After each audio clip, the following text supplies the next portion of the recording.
Halo teman-teman sobat akuntansi.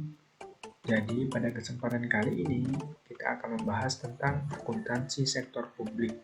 Sebelum lebih jauh tentang akuntansi sektor publik, izinkan saya memperkenalkan anggota dari kelompok 1. Yang pertama ada Anggra Saputra, yang kedua Putri Pita Nadia, dan yang ketiga ada Faikotun Nirma. Oke, jadi di sini ada beberapa sub pokok bahasan yang kita bahas pada materi kali ini. Yang pertama ada definisi dari ASP, tujuan ASP, jenis dan karakteristik ASP, perbedaan ASP dan sektor private, ruang lingkup dari ASP. Selanjutnya, terdapat barang dan jasa publik, profesi akuntansi sektor publik, dan akuntansi sektor publik dalam perspektif Islam. Oke, di sini ada definisi ASP, yakni pengumpulan, pencatatan, pengklasifikasian, analisis, dan pembuatan laporan keuangan untuk organisasi sektor publik. Selanjutnya, definisi dari organisasi sektor publik adalah pemerintah dan unit-unitnya yang dikelola yang berkaitan dengan pelayanan dan hajat hidup orang banyak atau masyarakat. Di sini kita akan bahas tentang tujuan ASP. Yang pertama, manajemen kontrol, yakni memberikan informasi yang dibutuhkan dalam mengelola organisasi secara tepat, efisien, cepat, dan juga ekonomis. Yang kedua, ada yang namanya accountability, yakni untuk menyediakan informasi bagi manajer dari organisasi sektor publik dalam melaporkan pertanggungjawaban atas divisi-divisi yang di bawahnya. Selanjutnya adalah jenis organisasi sektor publik. Secara garis besar, organisasi sektor publik dapat dibagi menjadi 3. Yang pertama adalah instansi pemerintahan. Instansi pemerintahan adalah lembaga negara yang dibentuk oleh negara, dari negara, dan untuk negara dengan tujuan untuk membangun negara itu sendiri. Untuk instansi pemerintahan sendiri dibagi menjadi 2, yaitu pemerintah pusat. Di dalamnya terdapat kementerian seperti Departemen Dalam Negeri, Departemen Sosial, Departemen Keuangan, dan lain-lain, serta lembaga dan badan negara seperti KPU, KPK, dan lain sebagainya. Yang kedua adalah pemerintah daerah. Di antaranya adalah satuan kerja, perangkat daerah seperti Dinas Pendidikan, Dinas Kesehatan, Dinas Perhubungan, dan lain-lain. Jenis organisasi sektor publik yang kedua adalah organisasi nirlaba milik pemerintah. Organisasi nirlaba milik pemerintah merupakan bagian organisasi sektor publik, namun bentuknya bukan instansi pemerintah, namun organisasi ini tetap dimiliki oleh pemerintah. Contohnya, perguruan tinggi, rumah sakit milik pemerintah seperti RSCM atau rumah sakit daerah, serta yayasan-yayasan milik pemerintah. Jenis organisasi sektor publik yang terakhir adalah organisasi nirlaba milik swasta. Organisasi nirlaba milik swasta ini merupakan bagian organisasi sektor publik yang dimiliki dan dikelola oleh pihak swasta. Contohnya adalah yayasan seperti Sampurna Foundation, Dompet Duafa Republika, dan lain-lain. Ada lagi sekolah atau universitas swasta, serta rumah sakit milik swasta seperti Rumah Sakit Muhammadiyah dan lain sebagainya. Karakteristik organisasi sektor publik. Yang pertama, sumber daya entitas ekonomi berasal dari para penyumbang yang tidak mengharapkan pembayaran kembali atau manfaat ekonomi dari sumber daya yang mereka berikan. Yang kedua, kegiatannya adalah menghasilkan barang atau jasa tanpa bertujuan untuk mendapatkan laba sebesar-besarnya. Kalaupun suatu hari nanti kegiatannya itu menghasilkan laba, maka laba tersebut tidak untuk dibagikan kepada para pendiri atau pemilik entitas tersebut. Yang ketiga, kepemilikan organisasi sektor publik tidak dapat diperjualbelikan, dialihkan, maupun ditebus kembali. Selanjutnya adalah perbedaan sektor publik dan sektor swasta. Perbedaan sektor publik dan sektor swasta atau sektor komersial dapat dilihat dari berbagai segi. Yang pertama adalah tujuan organisasi. Organisasi sektor publik itu tidak bertujuan untuk mendapatkan keuntungan atau laba sebesar-besarnya, sedangkan sektor swasta atau komersial itu memiliki tujuan untuk mendapatkan laba atau keuntungan sebesar-besarnya. Yang kedua, dilihat dari sumber pendanaannya, organisasi sektor publik mendapatkan dananya dari pajak, retribusi, utang, obligasi pemerintah, laba BUMN atau BUMD, hasil penjualan aset negara, sumbangan, serta hibah. Untuk organisasi sektor swasta atau komersial, sumber pendanaannya didapat dari dua sumber. Yang pertama ada pembiayaan internal yang terdiri dari modal sendiri, laba ditahan, dan penjualan aset. Yang kedua, ada pembiayaan eksternal yang terdiri dari utang bank, obligasi, serta penerbitan saham. Yang ketiga, dilihat dari pertanggungjawaban, organisasi sektor publik memiliki tanggung jawab kepada publik atau masyarakat serta parlemen, yaitu DPR atau DPRD.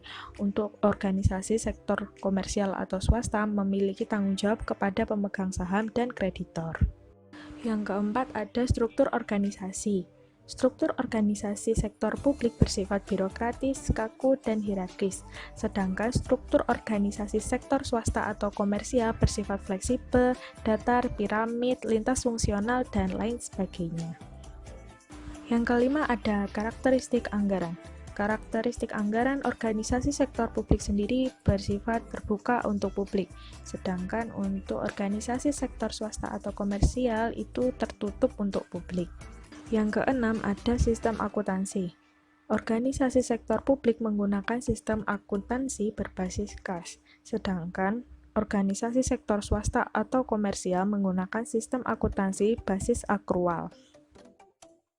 Selanjutnya adalah persamaan sifat dan karakteristik organisasi sektor publik dengan sektor swasta. Yang pertama, mereka sama-sama merupakan bagian dari sistem ekonomi negara. Kedua, mereka juga menggunakan peraturan perundangan yang sama. Yang ketiga, proses pengendalian manajemen mereka juga sama. Yang keempat, produk yang dihasilkan juga sama. Yang kelima, mereka juga mengalami kelangkaan sumber daya yang sama. Ruang lingkup akuntansi sektor publik dan perkembangannya. Ruang lingkup akuntansi sektor publik meliputi pencatatan transaksi keuangan yang dilakukan oleh badan-badan pemerintahan, organisasi sukarelawan, rumah sakit, perguruan tinggi dan universitas, yayasan, lembaga swadaya masyarakat, organisasi keagamaan, organisasi politik, dan sebagainya. Untuk perkembangannya, akuntansi sektor publik berkembang pesat karena mulai mendapat perhatian dari lembaga-lembaga pemerintah, perusahaan milik negara atau daerah, dan berbagai organisasi publik lainnya. Selanjutnya adalah pilar utama akuntansi sektor publik. Akuntansi sektor publik memiliki 4 pilar utama antara lain manajemen. Bidang manajemen di sini merupakan bidang akuntansi sektor publik yang berfungsi untuk mengupas akuntansi dari sisi internal organisasi. Yang kedua adalah akuntansi. Di sini, bidang akuntansi difokuskan pada pelaporan ke pemakai eksternal organisasi sektor publik. Yang ketiga ada pembelanjaan. Pemerintah sebagai salah satu organisasi sektor publik memiliki pengaruh besar pada kebijakan kegiatan bisnis yang dijalankan organisasi, seperti menilai syarat infrastruktur fisik dan sosial, kebijakan fiskal dan moneter, kebijakan perdagangan, kebijakan investasi, kebijakan industri, dan lain sebagainya. Yang terakhir ada audit. Di sini, audit lebih ditujukan untuk mengembangkan alat verifikasi dan pengendalian. Batasan area organisasi sektor publik. Yang pertama, penyelenggaraan layanan atau pengadaan barang kebutuhan masyarakat umum.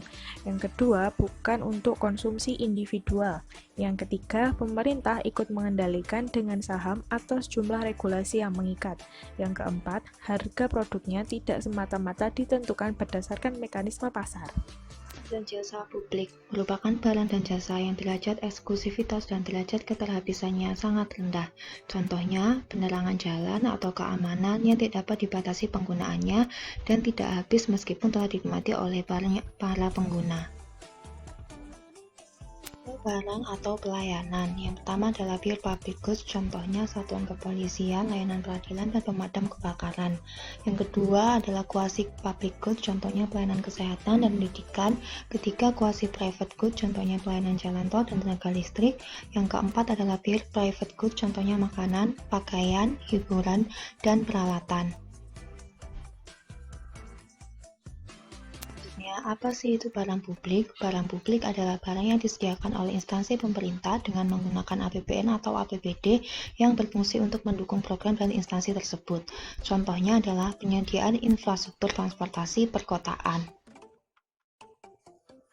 Kemudian, apa itu jasa publik? Jasa publik adalah penyediaan jasa publik oleh instansi pemerintah yang sebagian atau seluruhnya dananya bersumber dari APBN atau APBD. Contohnya adalah pelayanan kesehatan dan pelayanan pendidikan. Akuntansi, International Federation of Accountants atau IFAC membentuk komite khusus yang bertugas untuk menyusun SAK sektor publik, yaitu The Public Sector yang diberi nama International Public Sector Accounting Standard atau IPSAS. Dalam menyusun standar, komite mengacu pada International Accounting Standard atau disebut IAS. Apa itu IPSAS atau International Public Sector Accounting Standard?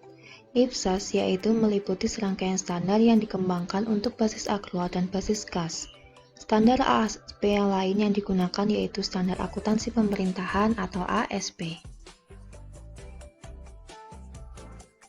Bagaimana dengan profesi akuntan sektor publik? Perkembangan profesi akuntan sektor publik di Indonesia belumlah semaju perkembangan profesi akuntan sektor publik di negara lain. Bahkan, dibandingkan dengan profesi akuntan lain seperti akuntan sektor swasta, akuntan sektor publik masih ketinggalan. Dengan berubahnya orientasi politik dan ekonomi di era reformasi, organisasi profesi akuntan Ikatan Akuntan Indonesia atau IAI mulai memunculkan kompartemen akuntan sektor publik.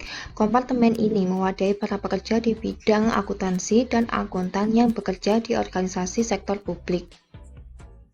Selanjutnya, bagaimana gambaran akuntansi sektor publik dalam perspektif Islam? Dalam konsep Islam, pemenuhan kepentingan sosial merupakan tanggung jawab dari pemerintah. Pemerintah bertanggung jawab untuk menyediakan, memelihara, dan mengoperasikan public utilities untuk menjamin terpenuhnya kepentingan sosial.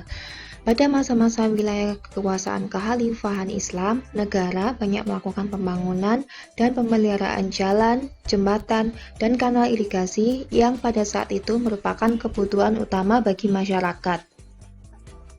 Tokoh ilmuwan Islam yaitu Ibnu Khaldun mendukung pemerintah yang menginginkan keutamaan keadilan, pembangunan, dan kemakmuran, serta menginginkan pemerintah yang menjamin penerapan syariat dan pemerintah yang berfungsi sebagai instrumen pembangunan dan kesejahteraan masyarakat. Pada masa Umar bin Khattab atau sahabat Nabi dahulu, beliau menciptakan Baitul Mal sebagai sistem keuangan publik pada masanya.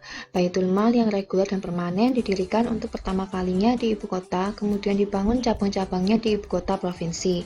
Oleh karenanya, tujuan ekonomi Islam tidak terlepas dari tujuan diturunkannya syariat Islam, yaitu untuk mencapai falah atau kesejahteraan atau keselamatan baik dunia maupun akhirat. Presentasi dari kelompok kami, kurang lebihnya kami mohon maaf. Semoga video ini membawa manfaat ya bagi kita semua. Wassalamualaikum warahmatullahi wabarakatuh.